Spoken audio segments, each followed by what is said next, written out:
৮ বছর ধরে যে মেয়েটা আমার বাসায় কাজ করতো সেদিন হঠাৎ বলল সে আর থাকবে না। কিন্তু যাওয়ার আগে সে যা করলো সেটা আমার পুরো জীবনটাই উল্টে দিল। সে আমার হাতে একটা মোটা খাম ধরিয়ে দিল। ভেতরে গুনে দেখি এই ৮ বছরে আমি তাকে যত টাকা দিয়েছি সব ১ টাকাও কম না। আমি অবাক হয়ে তাকিয়েছিলাম। সে নিচু গলায় বলল, আপা, আমি আপনার ঋণ নিয়ে থাকতে চাই না, কিন্তু একটা কথা না বলে গেলে আমার বুকটা পুড়বে। বড় বেডরুমের আলমারির একেবারে ভেতরের দরজাটা, ওটা পেরেক মারা না, ওটা খোলা যায়। আমি কিছু বলার আগেই সে ব্যাগ তুলে চলে গেল। আমি দাঁড়িয়ে রইলাম, কথাটা মাথার ভেতর ঘুরতে লাগলো। আমার সেই আলমারিটা পুরো দেওয়াল জুড়ে বানানো, 6টা দরজা। সবচেয়ে শেষের দরজাটা রাশেদের কাপড়ের জন্য। ওই জায়গাটার পেছনে একটা কাঠের বোর্ড আছে, এটা আমি জানি। 2 বছর আগে একবার নড়াতে গিয়েছিলাম, রাশেদ বলেছিল ওটা নাড়িস না, আলমারিটা ধরে রাখতে পেরেক মারা আছে। তারপর আর হাত দেইনি। কিন্তু আজ আজ কথাটা মনে হতেই বুকের ভেতর কেমন একটা সন্দেহ জন্ম নিল। আমি নিচে বসে ভালো করে দেখলাম, পেরেক তো নেই, বরং একটা ছোট চাপা বোতাম। আমি হাত দিয়ে চাপ দিতেই কাঠটা সরল। ভেতরে একটা কালো চামড়ার ব্যাগ। আমার হাত কাঁপছিল, তবুও খুললাম। প্রথমেই একটা মোবাইল ফোন, পাসওয়ার্ড চাইলো। রাশেদের জন্মদিন দিলাম, ভুল। আমাদের বিয়ের তারিখ, ভুল। হঠাৎ মনে পড়ল একদিন বলেছিল একটা তারিখ আছে খুব স্পেশাল, একদিন বুঝবি। আমি সেটাই টাইপ করলাম। ফোন খুলে গেল। আমার বুকের ভেতর ধক করে উঠল। আমি সরাসরি হোয়াটসঅ্যাপে ঢুকলাম। একটা মাত্র চ্যাট, উপরে পিন করা, নাম লেখা প্রাণ। শেষ মেসেজ গত রাত 11টায়। শোনো, আজ তোমার ছেলে প্রথম বাবা বলেছে, তুমি আসবে না? সাথে 15 সেকেন্ডের ভিডিও। আমি ভিডিওটা চালালাম। একটা 3 বছরের ছোট ছেলে নীল জামা পরে হাসতে হাসতে বলছে, বাবা। ওটা আমার বাসা না। আমার চোখ ঝাপসা হয়ে গেল। আমাদের বিয়ে হয়েছে 8 বছর, আমাদের সন্তান হয়নি। ডাক্তার বলেছে আমি ঠিক আছি, কিন্তু রাশেদ কখনো পরীক্ষা করাতে রাজি হয়নি। আমি চ্যাট স্ক্রল করলাম। 3 বছরের বেশি সময়ের কথা, প্রতিদিন কথা, প্রতিদিন। তুমি আসবা না, আমি অপেক্ষা করছি, ছেলেটার জ্বর। রাশেদের উত্তরগুলো ঠান্ডা, আজ পারবো না, কাল আসবো, ওষুধ খাও। কখনো কখনো লিখেছে, আর 2 বছর অপেক্ষা করো, সব তোমার নামে করে দেব। আমার হাত ঠান্ডা হয়ে যাচ্ছিল। ব্যাগের ভেতর আরও কিছু কাগজ। একটা ফ্ল্যাটের চুক্তি, ঢাকার এক অভিজাত এলাকায়, 1300 স্কোয়ার ফিট। মালিকের নাম সাবিহা। ব্যাংক স্টেটমেন্ট, প্রতি মাসের 10 তারিখে 50,000 টাকা ট্রান্সফার। 4 বছর ধরে একবারও বাদ যায়নি। একটা ছোট্ট বক্স, ভেতরে সোনার চেন, কার্ডে লেখা, শুভ জন্মদিন সাবিহা। আমার নাম তিশা, সে কখনো আমাকে এভাবে ডাকে না। সব কিছু আগের মতো রেখে দিলাম। আলমারি বন্ধ করলাম, কাপড় গুছিয়ে দিলাম। তারপর নিচে এসে সোফায় বসে রইলাম। ঘড়িতে 3টা 17। রাশেদ বলেছে 9টায় আসবে। 8 বছর ধরে সপ্তাহে 4 দিন বাসায় খায় না। আমি ভাবতাম ব্যবসার কাজ। আজ বুঝলাম সে অন্য একটা বাসায় যায়, অন্য একটা জীবনে। রাত 9টা 30-এ সে এলো, মুখে হাসি। আমি স্বাভাবিক গলায় বললাম, খেয়ে এসেছো? সে বলল, হ্যাঁ। তোমার জন্য মাছ রেখেছি, কাল খেও। ঠিক আছে। সে উপরে উঠে গেল। আমি নিঃশ্বাস আটকে রাখলাম। সে আলমারি খুলল। এক মুহূর্তের জন্য তার হাত সেই বোতামের কাছে গেল। আমার বুক থেমে গেল, কিন্তু সে কিছু বুঝল না। কাপড় রেখে বাথরুমে ঢুকে গান গাইতে লাগলো। আমি বহু বছর পর তাকে গান গাইতে শুনলাম। পরদিন সকালে সে তাড়াতাড়ি বের হয়ে গেল। আমি ফোন করলাম আমার পুরনো বান্ধবী নাদিয়াকে। সব বললাম। সে চুপ করে শুনল। তুই কিছু বুঝতে দিবি না, আগে সব জেনে নে। দুপুরে সে আমাকে মেসেজ দিল। মেয়েটার নাম সাবিহা, বয়স 27। আগে তোমার স্বামীর রেস্টুরেন্টের ম্যানেজার ছিল। 6 মাস কাজ করে ছেড়ে দেয়। তারপর 3 মাসের মধ্যে ওই ফ্ল্যাটে ওঠে। গাড়ি, টাকা সব রাশেদের। ছেলেটার জন্ম 4 মে 2019। আমার চোখ দিয়ে পানি পড়ছিল, কিন্তু কান্নার চেয়েও বেশি কষ্ট হচ্ছিল অপমানটা। আমি যে মানুষটার পাশে দাঁড়িয়ে তার ব্যবসা দাঁড় করালাম, নিজের গহনা বেচে দিনরাত পরিশ্রম করে, সে আমাকে সরিয়ে দিয়ে অন্য জীবন বানিয়েছে। আমি আয়নায় নিজেকে দেখলাম। আমি কি এতটাই অপ্রয়োজনীয় হয়ে গেছি? দুপুর 2টায় আমি গাড়ি নিয়ে বের হলাম, সোজা সেই এলাকায়। গার্ড আমাকে থামালো না। আমি উঠে গেলাম 3 নম্বর বিল্ডিং, 2য় তলা, ফ্ল্যাট নাম্বার 200। দরজার সামনে দাঁড়িয়ে আমার হাত কাঁপছিল। ডোরবেল চাপলাম। ভেতর থেকে ছোট্ট একটা কণ্ঠ, মা, কেউ এসেছে। আমার বুকটা ভেঙে গেল। আমি দাঁড়িয়ে রইলাম। দরজাটা ধীরে ধীরে খুলছে। ভেতরে আমার স্বামীর আরেকটা জীবন দাঁড়িয়ে আছে, আর আমি প্রথমবারের মতো নিজের জীবনে অতিথি হয়ে গেছি। দরজাটা ধীরে ধীরে খুলতেই সময় যেন থেমে গেল। একটা মেয়ে, মাঝারি গড়ন, ফ্যাকাশে মুখ, চোখে এক ধরনের ক্লান্তি আর সতর্কতা। দরজার ফাঁক দিয়ে তাকিয়ে আছে আমার দিকে। ওই সাবিহা। আমার চোখ দুটো এক মুহূর্তে আটকে গেল। আমি কিছু বলার আগেই ভেতর থেকে ছোট্ট ছেলেটা দৌড়ে এসে সাবিহার পাশে দাঁড়ালো। তার চোখে কৌতূহল, মুখে হাসি। মা, কে এটা? আমার বুকের ভেতরটা হু হু করে উঠল। সাবিহা ছেলেটার মাথায় হাত রেখে ধীরে বলল, ভেতরে যাও আয়ান, আমি আসছি। ছেলেটা একটু তাকিয়ে থেকে ভেতরে চলে গেল। দরজার সামনে নীরবতা। আমি ঠোঁট ভিজিয়ে বললাম, আমি তৃষা। 1 সেকেন্ড, 2 সেকেন্ড, তারপর যেন সব কিছু বুঝে গেল সে। তার মুখের রং বদলে গেল, কিন্তু সে দরজা বন্ধ করলো না, বরং একটু সরে দাঁড়িয়ে বলল, ভেতরে আসুন। আমি অবাক হলাম। আমি ভেবেছিলাম চিৎকার হবে, অস্বীকার হবে, দরজা বন্ধ করে দেবে, কিন্তু কিছুই হলো না। আমি ভেতরে ঢুকলাম। ফ্ল্যাটটা সাজানো, খুব যত্ন নিয়ে। দেওয়ালে ছবি, সোফার পাশে খেলনা ছড়িয়ে আছে, একটা কোণায় ছোট্ট টেবিল, সেখানে রং পেন্সিল আর আঁকার খাতা। এটা একটা ঘর, একটা বাসা, সেখানে সে থাকে আমার স্বামীর সাথে। আমার চোখ নিজে থেকেই ঘুরে ঘুরে সব কিছু দেখছিল। হঠাৎ একটা ছবি চোখে পড়ল, রাশেদ, সাবিহা আর মাঝখানে সেই ছোট্ট ছেলেটা। তিনজনের হাসি, একটা সম্পূর্ণ পরিবারের মতো। আমি দৃষ্টি সরিয়ে নিলাম। সাবিহা পানি এনে সামনে রাখলো। তার হাত কাঁপছিল আমার মতোই। আমি গ্লাসটা ধরলাম, কিন্তু খেলাম না।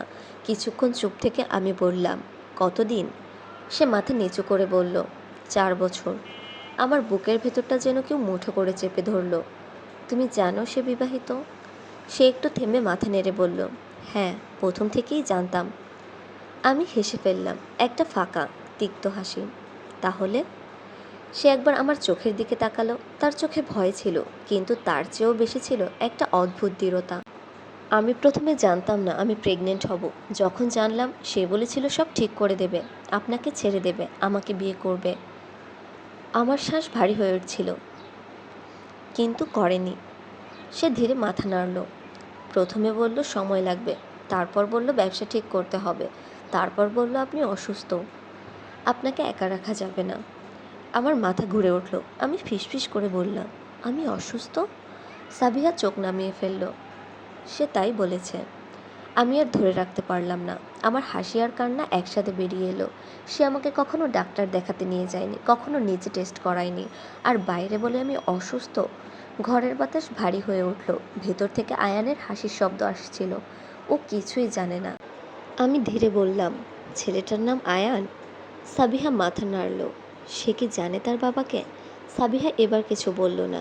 এই নীরবতাই উত্তর।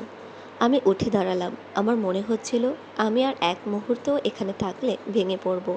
দরজার দিকে হাঁটতে হাঁটতে হঠাৎ থেমে গেলাম। পেছন ফিরে তাকালাম। তুমি কি সুখী? প্রশ্নটা বের হয়ে গেল নিজের অজান্তে। সাবিহা চুপ করে রইল। তারপর ধীরে বলল, আমি শান্তিতে থাকতে চাই, কিন্তু প্রতিদিন ভয় নিয়ে ঘুমাই। আমি মাথা নেড়ে দরজা খুলে বের হয়ে এলাম। লিফটে নামতে নামতে আমার মাথায় একটা কথাই ঘুরছিল, আমরা দুজনই প্রতারিত। দুজনই অপেক্ষা করেছি একজন মানুষের জন্য, যে কখনোই আমাদের কারোর ছিল না। গাড়িতে বসে আমি আয়নায় নিজের মুখ দেখলাম। আজ প্রথমবার আমি নিজেকে নতুনভাবে দেখলাম। একটা ভাঙা মানুষ হিসেবে না, বরং এমন একজন মানুষ হিসেবে যার সামনে এখন একটা সিদ্ধান্ত। আমি ফোন বের করলাম। রাশেদের নাম স্ক্রিনে ভেসে উঠল। কল করলাম না, বরং একটা মেসেজ টাইপ করলাম, আজ রাতে একটু আগে বাসায় আসো, তোমার সাথে আমার কিছু গুরুত্বপূর্ণ কথা আছে। সেন্ট চাপার পর আমি চোখ বন্ধ করলাম। আজ আর কান্না এলো না, কারণ আমি বুঝে গেছি এই গল্পটা শুধু বিশ্বাসঘাতকতার না, এটা আমার নিজের জীবনে আবার ফিরে আসার শুরু। রাতটা অনেক লম্বা হবে, আর এইবার আমি আর চুপ করে থাকবো না। রাত নেমে এসেছিল ভারী চাঁদের মতো। আমি ডাইনিং টেবিলের একপাশে বসেছিলাম, আর রাশেদ আমার সামনে।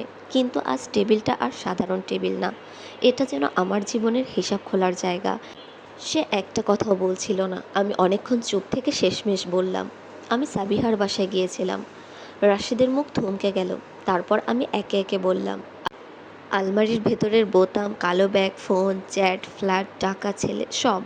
সব শুনে রাশেদ মাথা নিচু করে বসে রইল। আর অনেকক্ষণ পর সে খুব নিচু গলায় বলল, আমি তোমাকে হারাতে চাইনি। আমি হাসলাম না, কাঁদিও নি, শুধু স্থির গলায় বললাম, কিন্তু তুমি আমাকে না জানিয়ে আরেকটা জীবন বানিয়েছ। সে চোখ তুলে তাকালো না। আমি ভুল করেছি, সে বলল, ভয় পেয়েছিলাম। প্রথমে ভেবেছিলাম ওটা সাময়িক, পরে সব এমনভাবে জড়িয়ে গেল যে আর বের হতে পারিনি। আমি ধীরে মাথা নেড়ে বললাম, ভয় পেলে মিথ্যা বলা যায় না রাশেদ। রাশেদ নীরব। আমি আবার বললাম, আর আমি জানি তুমি শুধু না, সেও কষ্টে আছে। তার চোখ একটু কেঁপে উঠল। সাবিহা কোনো দোষী নারী না, আমি বললাম। সে জানতো তুমি বিবাহিত, তবু থামেনি। কিন্তু তুমিই তো তাকে সেই জায়গায় দাঁড় করিয়েছ যেখানে সে প্রতিদিন অপেক্ষা করে। রাশেদ মুখ ঢেকে ফেলল। আমি টেবিলের উপর রাখা কালো ব্যাগটা খুললাম, ভেতর থেকে ফোনটা বের করে তার সামনে রাখলাম। এই ফোনে তোমার আসল জীবন আছে, আমি বললাম, আর আমার জন্য তোমার কল্পিত সংসার। এখন বলো, এটা কি শুধু ভুল ছিল নাকি দীর্ঘদিনের পছন্দ? সে এবার চোখ তুলে আমার দিকে তাকালো, তার চোখ লাল। দুইটাই। সে বলল। আমি চুপ করে রইলাম। তারপর খুব শান্ত গলায় বলল, তাহলে আজ আমিও একটা পছন্দ করব। আমি এই সংসার ভাঙব না, কিন্তু আমি মিথ্যার ভেতর আর থাকবো না। রাশেদ চমকে উঠল। তুমি কি বলতে চাইছো? আমি ধীর স্বরে বললাম, আমি সব জানতে চাই, সব সামনে চাই। আর এইবার তুমি লুকিয়ে কিছু করবে না। সাবিহা, তার ছেলে তোমার দায়িত্ব। সব কিছুই সত্য থাকবে, কিন্তু আমার জীবনটা অন্ধকারে ঠেলে দিয়ে না। সে কিছু বলল না। আমি উঠে দাঁড়ালাম। কাল তুমি, আমি আর সাবিহা তিনজন বসবো। রাশেদের চোখ বড় হয়ে গেল। তৃষা? না। আমি থামিয়ে দিলাম। এতদিন তুমি দুই জীবন আলাদা রেখে চালিয়েছ, এবার সত্যিটা এক টেবিলে বসে বলতে হবে। পরদিন দুপুরে আমরা তিনজন বসেছিলাম। আমার বুকের ভেতর অস্বস্তি ছিল। সাবিহা আমার বিপরীতে বসেছিল, মুখে ক্লান্তি, চোখে ভয়। আর তার পাশে ছোট্ট আয়ান, খেলনা গাড়ি নিয়ে চুপচাপ বসে আছে। রুবি চায়ের কাপ নামিয়ে আমাদের সামনে থেকে সরে দাঁড়ালো। হ্যাঁ, ওই কাজের মেয়েটা, তার ভূমিকাটা আমি পুরো বুঝে গেছি। রুবি এক ঘরের গোপন কথা আগে থেকেই টের পেয়েছিল। ফোন একদিন পরিষ্কার করতে গিয়ে সে চ্যাট দেখে ফেলে। তারপর থেকেই সে আমাকে সরাসরি বলেনি, ভয় পেয়েছিল চাকরি যাবে বলে। আর বিশ্বাস করতো না আমি সহ্য করতে পারবো। কিন্তু যেদিন বুঝলো আমি সত্যিটা না জানলে ভেঙে পড়ব, সেদিনই সে আমাকে খামটা দিয়ে গেল। এক অর্থে ওই ছিল এই অন্ধকারের দরজা খুলে দেওয়া মানুষ। রুবি মাথা নিচু করে দাঁড়িয়েছিল। আমি ওর দিকে তাকিয়ে বললাম, তুমি ঠিক কাজটাই করেছো। রবির চোখে পানি চলে এলো। সে ধীরে বলল, আপা, আমি আপনাকে খুব কষ্টে দেখে এসেছি, আর মিথ্যা লুকিয়ে রাখা আমি পারছিলাম না। আমি মাথা নেড়ে তাকে বসতে বললাম। তারপর আমি সাবিহার দিকে তাকালাম। তুমি জানো, আমি এখানে রাগ নিয়ে আসিনি। সাবিহা ধীরে মাথা তুলল। আমি জানি না আপা, সে নিচু গলায় বলল। আমি শুধু জানি আমি আর পালিয়ে থাকতে চাই না। আমি একটু থামলাম। কতদিন ধরে তুমি ওর সঙ্গে আছো? 4 বছর, সে বলল। আর তুমি জানো সে বিবাহিত? প্রথম দিন থেকেই। তবু? সে চোখ নামিয়ে নিল। প্রথমে আমি বিশ্বাস করিনি সে এত দূর যাবে। পরে যখন আয়ান হলো, আমি ভেবেছিলাম সে সিদ্ধান্ত নেবে, কিন্তু সে কেবল সময় চাইতে থাকলো। আমি রাশেদের দিকে তাকালাম না, তাহলে হয়তো আমার কণ্ঠ ভেঙে যেত। আমি সাবিয়াকে জিজ্ঞেস করলাম, তুমি কি চাও? সে অনেকক্ষণ চুপ থেকে বলল, আমি আর মিথ্যা চাই না। কথাটা খুব ছোট ছিল, কিন্তু ঘরের বাতাস যেন বদলে গেল। আমি রাশেদের দিকে তাকালাম। তুমি কি চাও? সে দীর্ঘশ্বাস ফেলল। আমি চাই না কোনো নারীই কষ্ট পাক। আমি ঠান্ডা গলায় বললাম, এটা উত্তর না। সে মাথা নিচু করলে বলল, আমি চাই আমার ছেলে বাবা পাক, আর তোমাকে আমি হারাতে চাই না। আমি চোখ সরালাম না। তাহলে শোনো, আমি বললাম, আমি সংসার ছাড়বো না, তুমিও কাউকে ফেলে দেবে না, কিন্তু এই সংসার আগের মতো থাকবে না। রাশেদ অবাক হয়ে তাকালো। আমি একে একে শর্তগুলো বললাম। প্রথমত, সব কিছু প্রকাশ্যে থাকবে, গোপন কিছু না। দ্বিতীয়ত, আয়নের দায়িত্ব তুমি নেবে, শুধু টাকা নয়, বাবা হিসেবে উপস্থিত থাকবে। তৃতীয়ত, সাবিহাকে তুমি লুকিয়ে রাখবে না। আর চতুর্থ, আমার অপমান করে, আমাকে ছোট করে, আমাকে অন্ধকারে রেখে কোনো সম্পর্ক টিকবে না। রাশেদ ঠোঁট চেপে মাথা নাড়ল। সাবিহা আস্তে বলল, আপা, আমি কারো সংসার ভাঙতে চাইনি। আমি ওর দিকে তাকালাম। জানি, কিন্তু ভাঙা সংসারের দায় শুধু একজনে পড়ে না। কিছুক্ষণ নীরবতা। তারপর আমি বললাম, আমি একটা জিনিস বুঝেছি, আমি দুজনেই ঠকেছি। আর আয়ান কোনো অপরাধ করেনি। আয়ান ওই সময় খেলনা গাড়িটা নামিয়ে আমার দিকে তাকালো। তুমি কে? সে ছোট্ট গলায় জিজ্ঞেস করলো। আমি একটু কেঁপে উঠলাম। তারপর নিজেকে সামলে নরম গলায় বললাম, আমি তৃষা। সে আমার দিকে চেয়ে হাসলো। বাবার বন্ধু? ঘরের সবাই থমকে গেল। আমি 1 সেকেন্ড তার নিষ্পাপ মুখের দিকে তাকিয়ে আস্তে বললাম, হ্যাঁ, বাবার খুব কাছের মানুষ। এই কথাটা বলেই আমার বুকের ভেতর কেমন যেন নরম হয়ে গেল। কারণ সত্যিটা হয়তো আজও পুরোপুরি বলা গেল না, কিন্তু ছেলেটার সামনে না আর কোনো শত্রুতা দাঁড়ালো। কয়েকদিন কেটে গেল। রাশেদ রাতে বাসায় থাকলো, কিন্তু এবার আর আগের মতো পালিয়ে নয়। সে অফিস থেকে ফিরেই আয়ানের জন্য খেলনা আনতো, সাবিহার সঙ্গে সময় কাটাতো, আর আমার সঙ্গে বসে দিনের সব কথা বলতো। শুরুতে ভারী লাগতো, খুব ভারী। কিন্তু অদ্ভুতভাবে সত্যিটা বলা শুরু হলে ঘরের ভেতরকার শ্বাস প্রশ্বাসও যেন বদলে গেল। আমি আগে যে মানুষটাকে শুধু স্বামী ভাবতাম, এখন তাকে নতুন চোখে দেখতে গিয়েছিলাম। একজন দুর্বল মানুষ হিসেবে, যে নিজের ভুলের পাহাড় বানিয়েছে। এক রাতে আমি বললাম, আমি তোমাকে ক্ষমা করতে চাই, কিন্তু ভুলে যেতে পারবো না। রাশেদ মাথা নিচু করে বলল, ভুলে যেও না। আমি চমকে তাকালাম। সে বলল, ভুলে গেলে আবার এই জায়গায় ফিরে যাব। আমি চাই তুমি মনে রাখো, যাতে আমি আর কখনো মিথ্যা না বলতে পারি। সেদিন প্রথমবার আমি তার চোখে সত্যি অনুতাপ দেখলাম। সাবিহার সঙ্গে সম্পর্কটা ধীরে ধীরে এক অন্য পথে গেল। শুরুতে সে আমার সামনে খুব গুটিয়ে থাকতো। আমি জানতাম এই মেয়েটাও কম ক্ষত নিয়ে আসেনি। সে হয়তো ভুল করেছে, কিন্তু সে একা অপরাধী না। একদিন সে আমার কাছে এসে বলল, আপা, আমি চাই না আপনি আমাকে শত্রু ভাবেন। আমি জানালার দিকে তাকিয়ে বললাম, আমি তোমাকে শত্রু ভাবি না, আমি তোমাকে একটা সত্যি ভাবি, যেটা এতদিন লুকানো ছিল। সে মাথা নেড়ে চুপ করে রইল। তারপর আমি খুব পরিষ্কার করে বললাম, তুমি এখানে থাকবে কি থাকবে না সেটা তোমার সিদ্ধান্ত, কিন্তু আয়ানের বাবা যেন কখনো তাকে অস্বীকার না করে, এটা আমি চাই। সাবিহা চোখ মুছে বলল, আমি সেটাই চাই। সবচেয়ে বড় পরিবর্তন এলো রুবির জীবনে। আমি ওকে আর কাজের মেয়ে হিসেবে রাখলাম না। ওর হাতে কিছু টাকা দিলাম, আর একটা ছোট্ট সেলাইয়ের কাজ শিখতে সাহায্য করলাম। কারণ ওর একটা ভয় ছিল, সে সত্যি বলে চাকরি হারাবে। আমি তাকে হারাতে দিলাম না, কারণ সত্যিটা বলার সাহস দেখানো মানুষকে দূরে ঠেলে দেওয়া ঠিক না। রুবি কাঁদতে কাঁদতে বলেছিল, আপা, আমি ভাবিনি আপনি আমাকে ক্ষমা করবেন। আমি বলেছিলাম, ক্ষমা শুধু বড় ভুলের পরের জিনিস না রবি, সত্যিটা বলার পরও একটা মানুষকে জায়গা দেওয়াটাই ক্ষমা। মাসখানেক পরে একটা অদ্ভুত সংসার গড়ে উঠল। এই বাড়িতে সবাই থাকতাম না, কিন্তু সবাই এক জীবনের সঙ্গে জড়িয়ে গেলাম।